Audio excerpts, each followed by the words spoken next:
sized group gathered there behind you, Brittany. Yeah, Courtney, I'd say about 200 people are already out here waiting for the former president to arrive.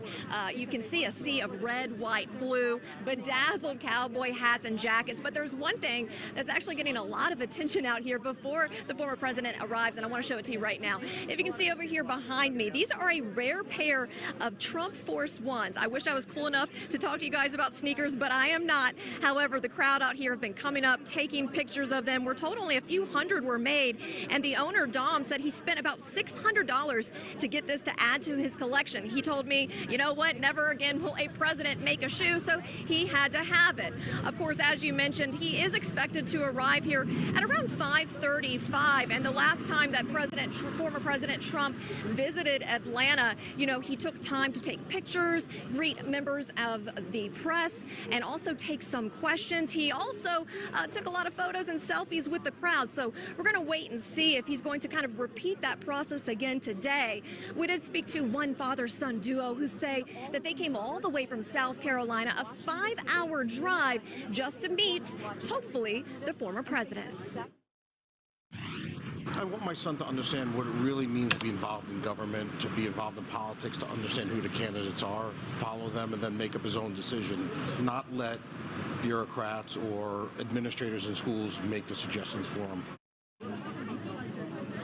And again, as I mentioned last time, former President Trump did not have any planned press conference, but he ended up, after deboarding the plane and greeting his fans, he did end up taking some questions. So we're hopeful that maybe he could repeat that again, but we'll just have to wait and see in the next half hour or so.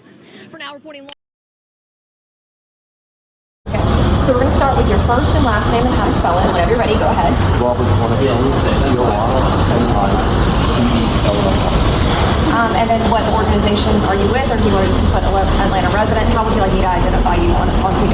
President of Veterans for First and the Grassroots Veterans for Trump. Say that one more time.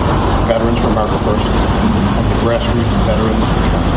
I'm probably only able to fit one. Veterans for America. Okay.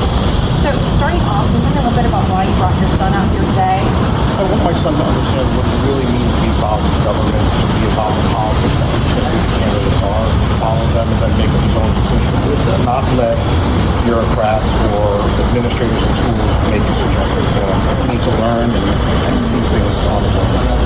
That's wonderful. Can you tell us what you think are going to be some of the things that people are going to be really watching closely tonight that are undecided as these two face off for this first presidential debate? I think it's going to be presence. Are they both aware? Are they both physically and mentally able to lead this country, which sorely needs a leader right now? We need someone who can stand up on the national stage and show strength and determination. Not someone tripping over himself. Just someone who portrays what America is about, which is strength. Are there any particular issues that are really important for you and something that you're going to be watching for during this debate tonight? So, Veterans for America First. What does America First mean? Why did Trump start this? He never said America only. He said America First. Let's get the 34 million people who live in poverty out of poverty. Let's get the 1.5 million veterans who are in poverty, living in poverty, out of poverty. Let's take care of Americans first. We're a very generous country. We take care of the world if we want to. When you put another 100,000 people, 100 million people, bring them out of giving to the government, we've got a lot more resources to take care of every country in the world. Help get them out of poverty. Perfect. Now, do you want to do an interview too? Sure. And we got permission? Okay. Yeah. You can stay right next to him. You can stay there if you want your dad. Do you feel better with your dad there? No, you won't see. You're not going to see him. Okay. They're not going to see you right now. Okay, so you're just going to tell me your Tilt first. your hat up slightly so I can see your eyes.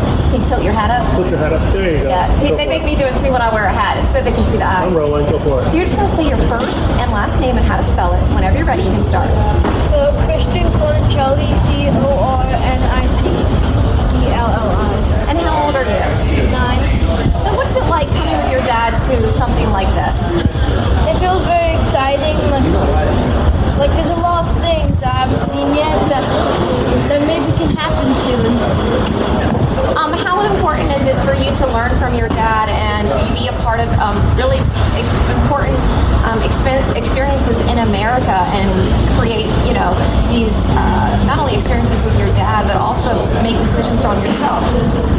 It actually feels really good. I mean, there's a lot of things that can happen in the future that we only need to make the right decisions in order for them to happen.